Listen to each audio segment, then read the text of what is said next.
So today I'm wearing two hats. I'm speaking on behalf of NNAMDI KANU. I'm also speaking on my own behalf. My name is Ejimakor. I'm the special counsel to NNAMDI KANU and the indigenous people of Biafra. And I'm speaking to you from a location in Nigeria. The man, NNAMDI KANU, is well known. He's everywhere. He's on Wikipedia. He's an internationally acclaimed freedom fighter. But there's just a few things I need to tell you about him. What brought him to limelight was the formation of the indigenous people of Biafra in the United Kingdom in 2012. Simultaneously, he also founded Radio Biafra.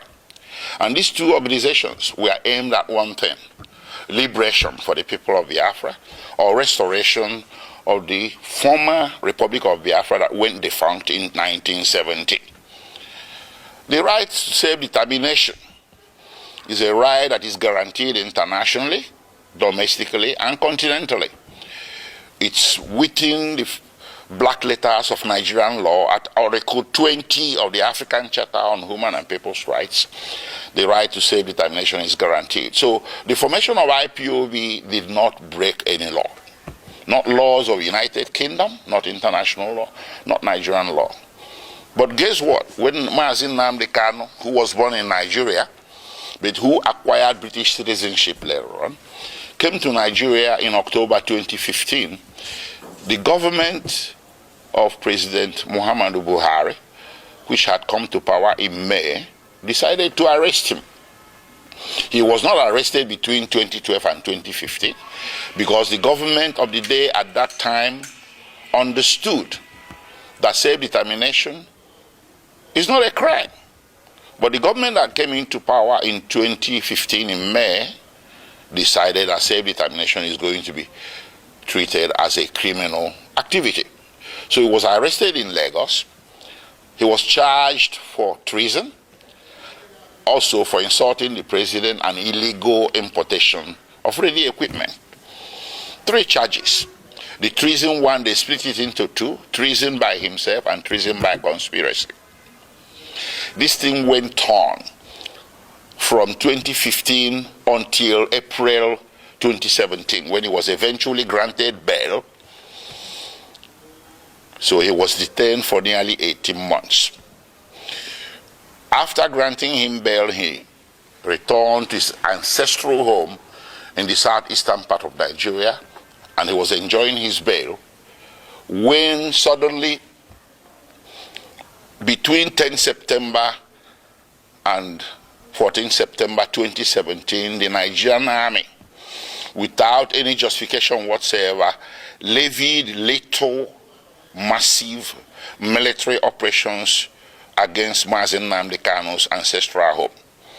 That day, he was sitting at home with so many people, his family members, including his 2 elderly parents.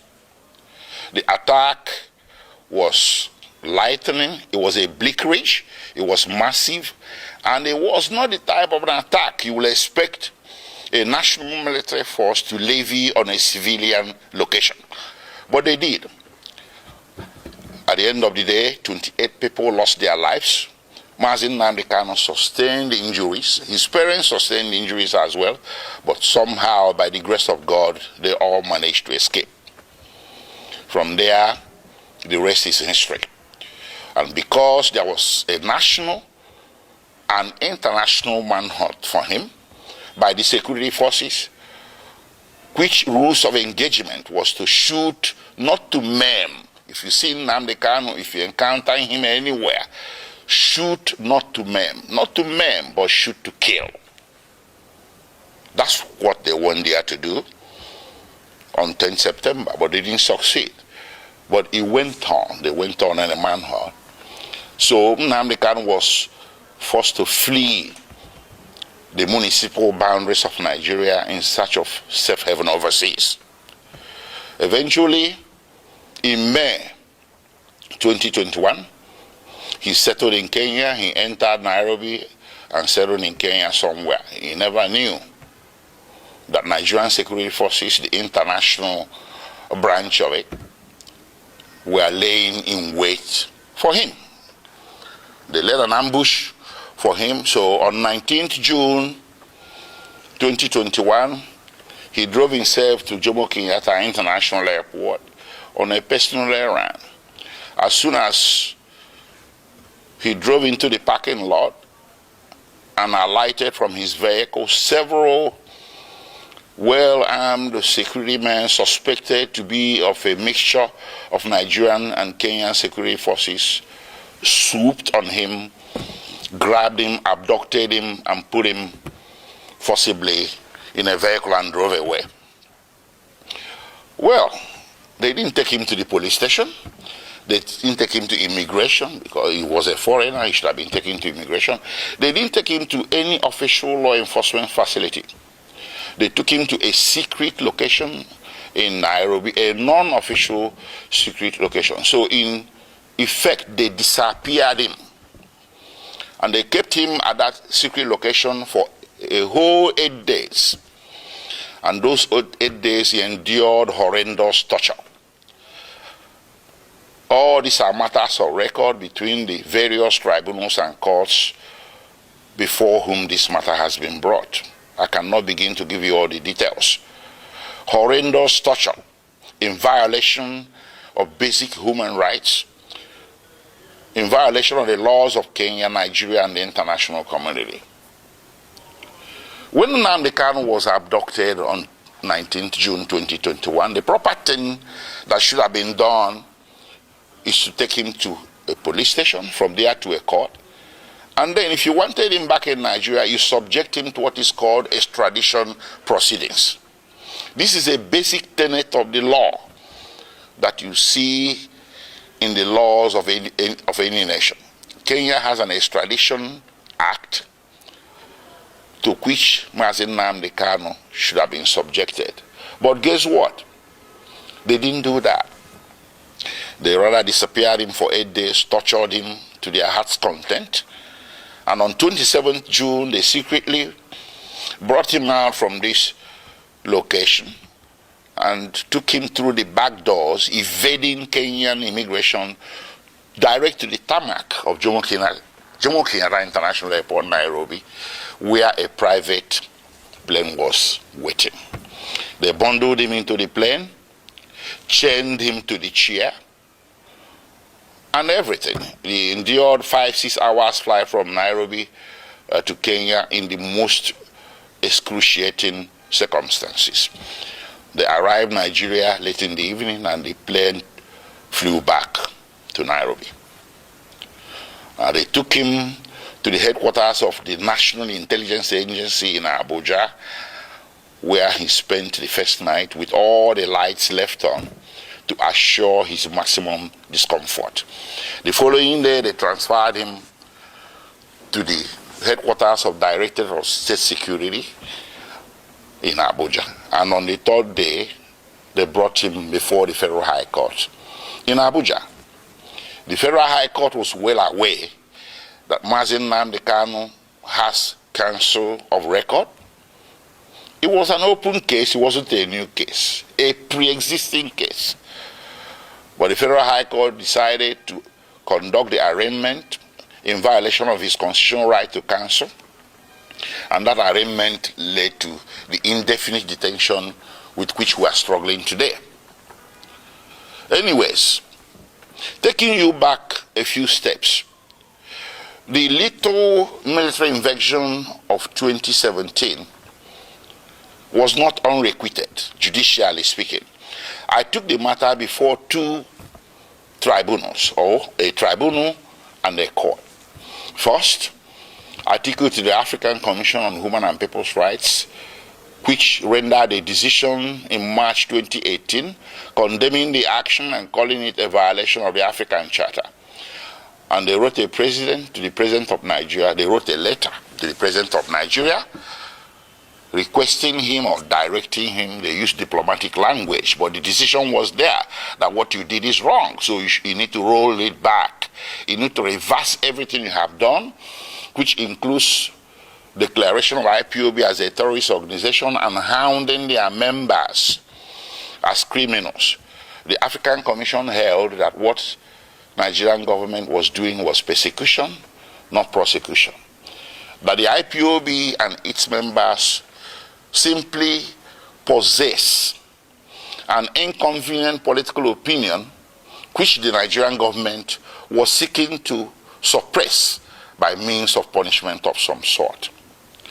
And they asked or directed Nigerian government to reverse itself. Nigerian government never did. Rather, it escalated. Well, subsequently, I went to a local court, a high court in Abia State in eastern Nigeria.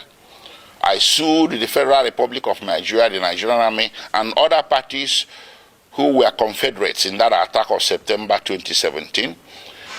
And in January 2022, fortunately for us, we won.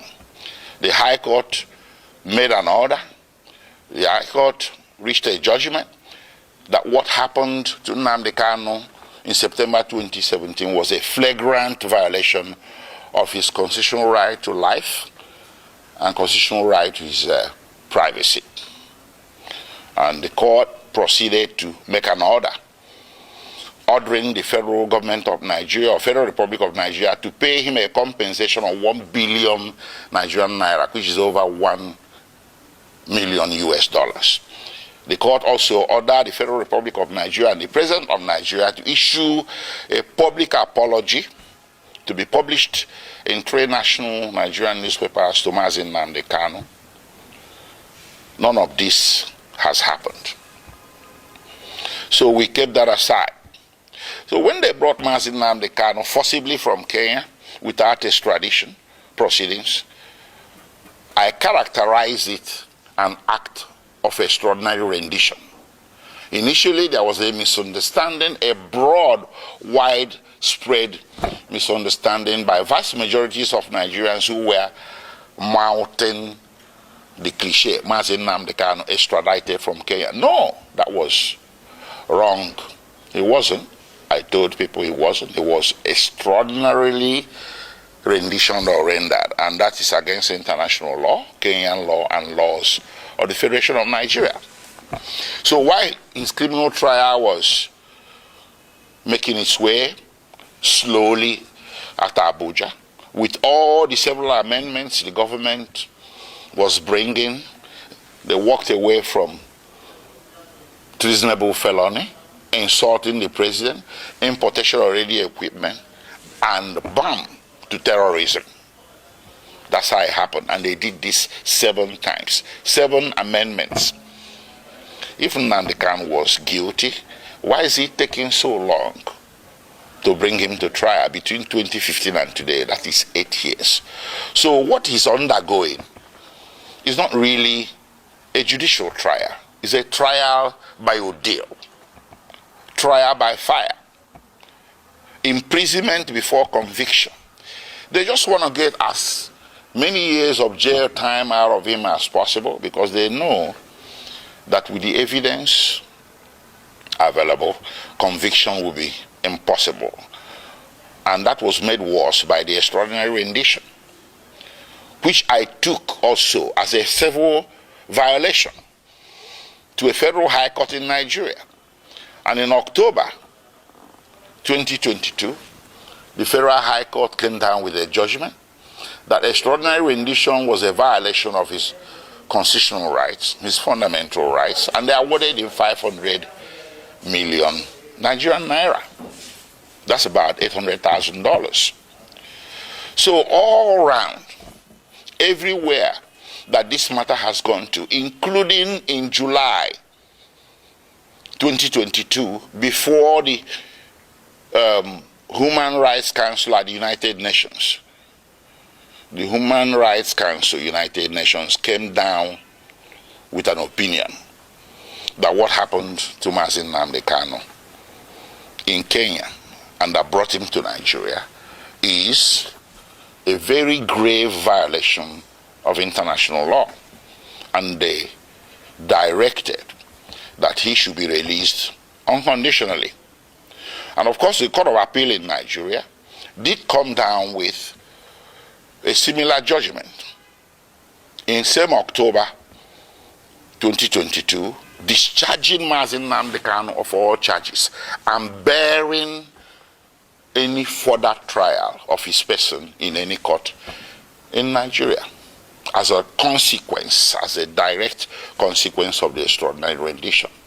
So what more can you ask for a man to deserve his freedom?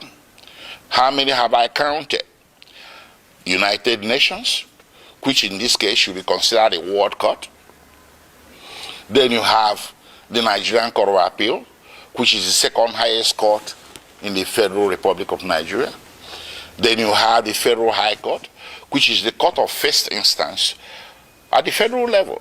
And of course, you have the State High Court that awarded him 1 billion Nigerian naira. So between 2015 and today, 8 years and running, Nnamdi Kanu has snagged 4 major victories against the Federal Republic of Nigeria, with Federal Republic of Nigeria winning nothing. What more do you need as stark evidence, affirmative evidence that what is happening here, ladies and gentlemen, is an act of persecution, not prosecution? It's time to end it. On his behalf, I will ask all men and women of goodwill everywhere in the world to speak up. There was this saying about Jews. When they came for the Jew, you said nothing. When they came for the Jew, you said nothing because you're a trade unionist. Then when they came for the trade unionist, you said, well, I'm a scientist. You said nothing. They took the Jew, they took the trade unionist, and then when they came for the scientists, nobody spoke for you. Nnamdi Kanu is a poster boy for all the injustices that a great race, the Igbo people, and their cousins in the former eastern Nigeria have been subjected to since the founding of Nigeria. These injustices became more public because since 2015 they have been escalated. So how do you fight back? You fight back by telling the system, I want out. I want my own country is not a crime. It does not require a bullet. It doesn't require muscular military law enforcement. What it requires is sitting across the table and talking about it. A lot of nations have been founded on referendum. That's what Nnamdi Kanu and the Indigenous people of Biafra were asking for. That led to all this conundrum, to all this saga. Alright guys, thank you very much for staying to the end of this video. So what's your take on this? Let's hear from you. Kindly drop your comment below the comment section. Please share this video, let it go viral so that Nigerians, especially Biafrans, will understand what is happening. Thank you. See you in my next video. Bye for now.